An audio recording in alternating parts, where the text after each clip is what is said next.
नमस्कार दोस्तों, आप सभी को मैं मेरे श्री सत्यगाथा चैनल पर स्वागत करता हूं।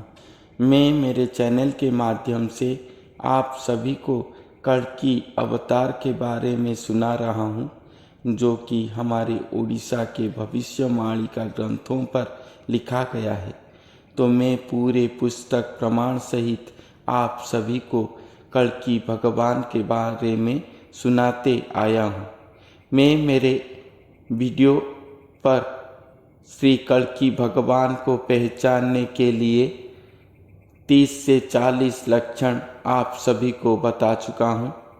तो इसे सुनकर बहुत सारे लोग या बहुत सारे साधक अपने आप को कल्कि अवतार कहते हैं और कुछ तो अपने आप को वो नरदेही भी कहते हैं। तो आज मैं 5 अलौकिक लक्षण बताऊंगा जो नरदेही के पास दिखाई देता होगा, जो कि असल में कल्कि अवतार हैं। ये 5 लक्षण हमारे उड़ीसा के भविष्यवाणी ग्रंथों पर लिखा गया है। मैंने आपको बताया था कि उनके बाएं हाथ के हथेली पर ओंकार चिन्ह होगा। ये ओंकार चिन्ह उनके पास पहले से नहीं होगा, मगर जब ओंकार ब्रह्म स्वयं सृष्टिकर्ता भगवान वो नर शरीर को धारण करेंगे, उसके बाद ही ये ओंकार चिन्ह हाथ की लकीर रेखा की तरह अंकित हुआ होगा, जो कि खुले आम चक्षु को स्पष्ट दृश्य होता होगा। इसे देखकर हम पहचान पाएंगे कि वो ही कल्कि अवतार हैं या वो नर स्वरूप हैं जिनको स्वयं सृष्टिकर्ता भगवान धारण करे हैं, या वो नर शरीर के अंदर स्वयं सृष्टिकर्ता भगवान छुप कर बैठे हैं। और एक लक्षण महापुरुष अच्युतानंद जी ने अपने वाल्मीकि कल्प पुस्तक पर लिखे हैं। वो लक्षण है कि वो नरदेही स्वरूप को सुगंधिका पर्वत कहे हैं। इसका अर्थ ये है कि वो नरदेही के पास अनेक सुवासित सुगंध घूमता होगा, जैसे कि दिव्य सुगंध, जैसे कि कर्पूर, चंदन, मंदिर के गर्भगृह, शिव जी का मंदिर का वासना, तुलसी, कस्तूरी, नाना प्रकार के फूल वासना, नाना प्रकार के दिव्य व्यंजन भोग वासना, ऐसे अनेक सारे वासना उनके पास घूमता होगा समय समय पर। ये इसलिए घूमता होगा कि भक्त और भगवान के बीच का ये रिश्ता है। वो नरदेही पहले से भक्त के रूप में आए होंगे, उसके बाद वो जब ब्रह्म गुरु स्वरूप को धारण करेंगे तब भी जाकर स्वयं भगवान उनके शरीर के अंदर प्रवेश करेंगे। तो तब तक के लिए वो एक भक्त स्वरूप होकर वहीं पर विचरण करते होंगे। उनके भक्ति भाव पर संतुष्ट होकर स्वयं भगवान उनके आसपास हमेशा विचरण करते होंगे। इसीलिए उनके पास भक्त के पास स्वयं भगवान हैं, ये प्रमाण देने के लिए उनके पास ये सुगंधित दिव्य वासना दृश्य होता होगा। उनके पास कोई भी सुगंधित वस्तु रखा नहीं होगा, फिर भी ये दिव्य वासना दृश्य होता होगा, जो कि एक बहुत ही बड़ा अलौकिक लक्षण है। और स्वयं भगवान जब उनके शरीर पर ही विराजमान कर लेंगे, उसके बाद उनके शरीर से निकलकर ही ये वासना सब घूमता होगा उनके आसपास। जो लोग उनके पास बैठे होंगे, ये दिव्य वासना को ग्रहण करके अनुभव से जान पाएंगे कि यही वो पुरुष हैं जिनके पास स्वयं भगवान विराजमान हैं। 3 नंबर लक्षण वही वाल्मीकि कल्प पुस्तक पर लिखा गया है।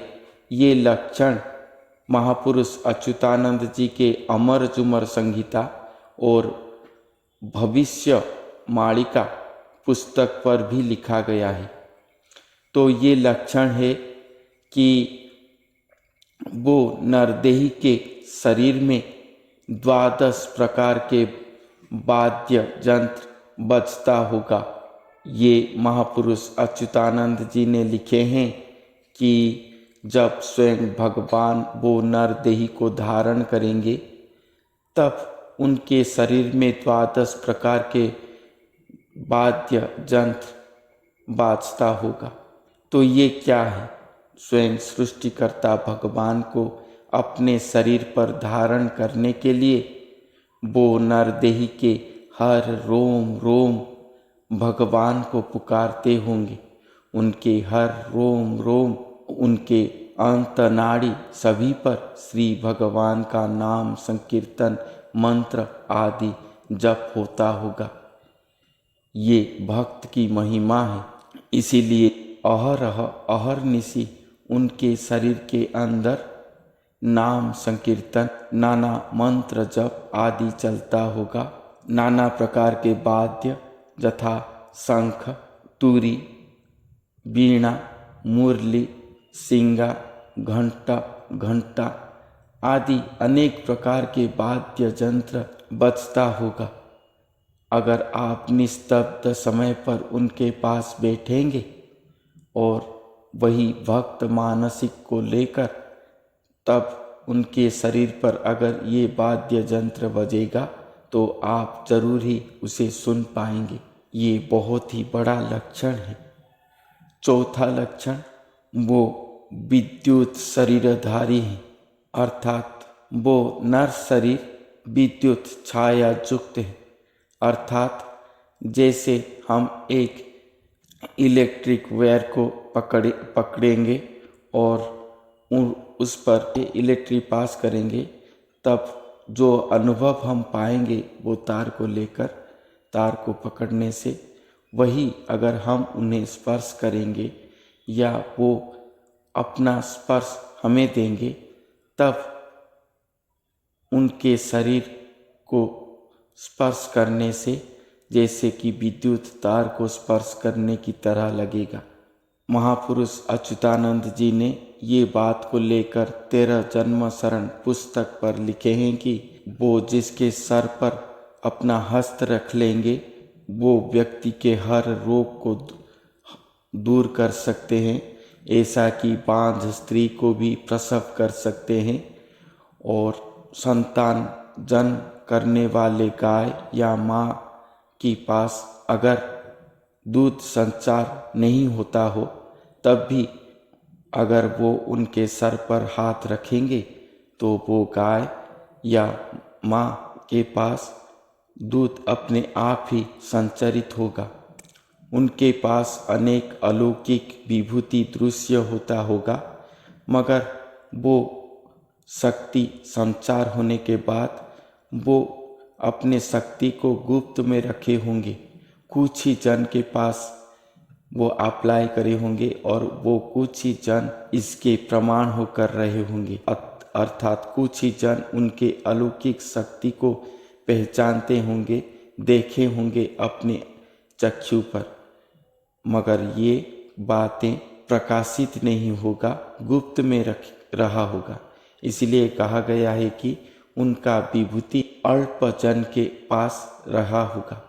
और आखिरी लक्षण, ये भी बहुत ही बड़ा अलौकिक लक्षण है, वो नरदेही अपने भक्त जीवन के समय अनेक मंदिर की प्रसाद खाते होंगे, मगर जब वो ब्रह्मदेही गुरु हो जाएंगे और जब उनके शरीर पर स्वयं भगवान का निवास हो जाएगा, तब वो कोई भी मंदिर का प्रसाद को स्पर्श नहीं करेंगे, क्योंकि वो जो खाते होंगे, जो अन्न व्यंजन को ग्रहण करते होंगे, वो खाने से, वो आघ्राण में लेने से वो अन्न व्यंजन अपने आप ही मंदिर की प्रसाद की तरह महक उठेगा या वासनायित हो उठेगा, स्वादिष्ट हो उठेगा। अगर हम मंदिर में जैसे भोग लगवाते हैं, अगर हम वैसे शुद्ध प्रणाली से प्रस्तुत करके अन्न व्यंजन आदि उनके पास भोग लगाएंगे तो वो अपने आप ही सुवासित होकर महक उठेगा। वो मंदिर के जैसे प्रसाद की तरह वो वासित होगा।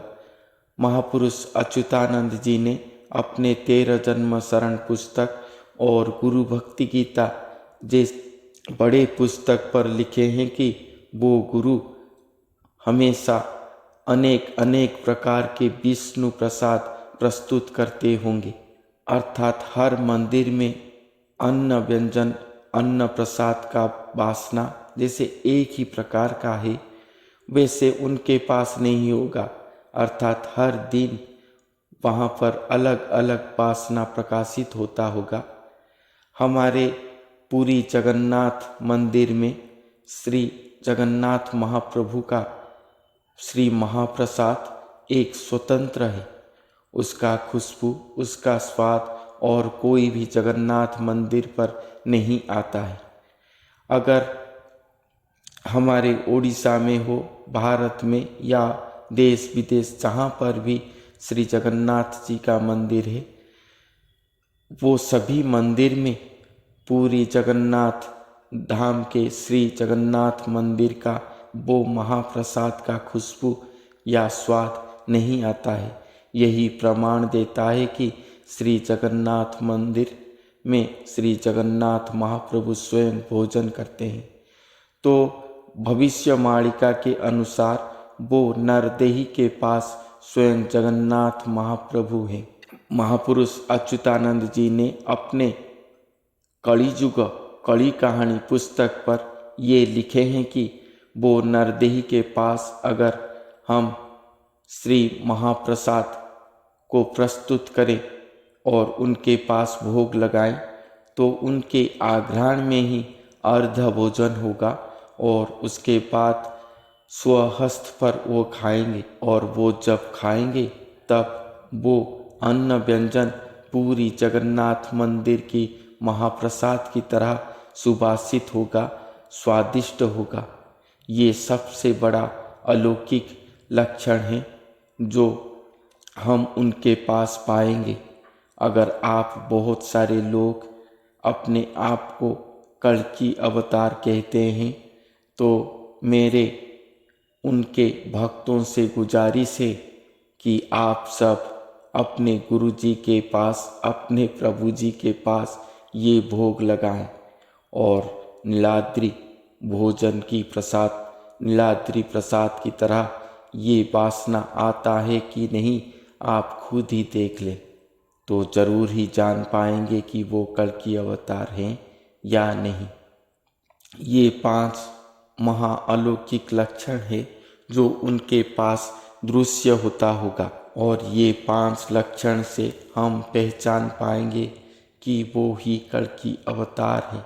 मगर जब स्वयं भगवान ही अपने आप को छुपाते हों तो कौन है जो उन्हें ढूंढ कर निकाल सके। सबसे बड़ी बात यह है कि हमारी भविष्यवाणी पुस्तकों पर लिखा गया है कि जो स्वयं भगवान है वो खुद ही अपने नर शरीर से निकलकर जन समाज को अपने दिव्य स्वरूप में दर्शन देंगे। यही दर्शन लीला ही उनका परिचय देगा कि वो कहाँ पर हैं, कौन से नर व्यक्ति के शरीर पर हैं। बस वही दर्शन लीला को अपेक्षा है। तो आज के लिए इतना ही, फिर मिलते हैं अगले वीडियो पर। तब तक के लिए धन्यवाद।